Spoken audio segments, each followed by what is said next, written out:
دیکھیں مجلس کے بھی آداب ہیں. ہم جس کسی مجلس میں بیٹھے ہیں، ہمارے ساتھ ہمارے کچھ احباب دوست بیٹھے ہیں، تو کوئی ایسا کام مجلس میں نہ کرے جس سے دوسرے کو کراہت ہو اور اس کو ہمارے اس فعل سے اکتاہٹ ہو. اب مثلا میں کہنا یہ چاہتا ہوں، بعض لوگ مجلس میں بیٹھے ہوتے ہیں نا، تو ایسے بلا ضرورت ناک کے اندر اپنی انگلیاں داخل کرتے رہتے ہیں. کبھی کان میں انگلی ڈال دی اور کبھی ناک میں ڈال دی اور کبھی وہاں سے پتہ نہیں بال اکھیڑ رہے ہوتے ہیں.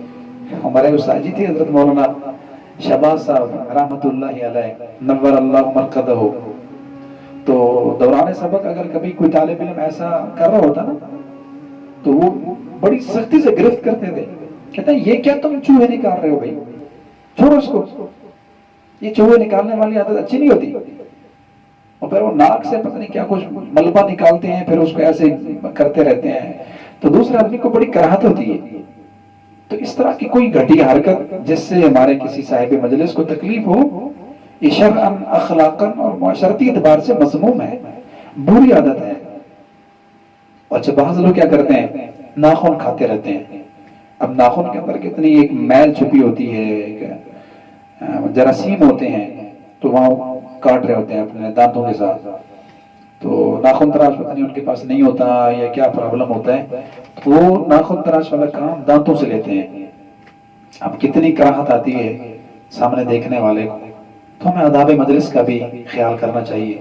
اچھا اسی طرح بعض لوگ داڑھی مبارک سے کھیلتے رہتے ہیں، یوں بڑھتے رہتے ہیں، اس کو بڑھتے رہتے ہیں، اور کبھی یوں کر کر کے اس کو سارے اکٹھا کر دیتے ہیں، اور کبھی داڑھی کیسے پھر جمع کیا، پھر یوں کرتے رہے.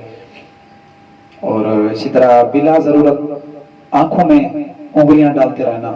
آج کل کرونا کی وجہ سے ویسے بھی احتیاط کریں کہ اپنے کانوں میں اور آنکھوں میں انگلیاں ڈالنی چاہیے، لیکن بعض لوگوں کی عادت ہوتی ہے.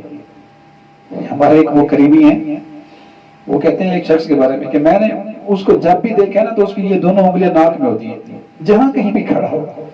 کہتے ایک مرتبہ میں نے دیکھا وہ سواری کی انتظار میں کھڑا تھا اڈے پہ، اتفاقاً میرا گزر ہوا تو اس کی یہ انگلیاں ناک میں. تو اللہ تعالیٰ ہمیں آداب مجلس کو بھی، آداب معاشرت کو بھی سیکھنے کی توفیق عطا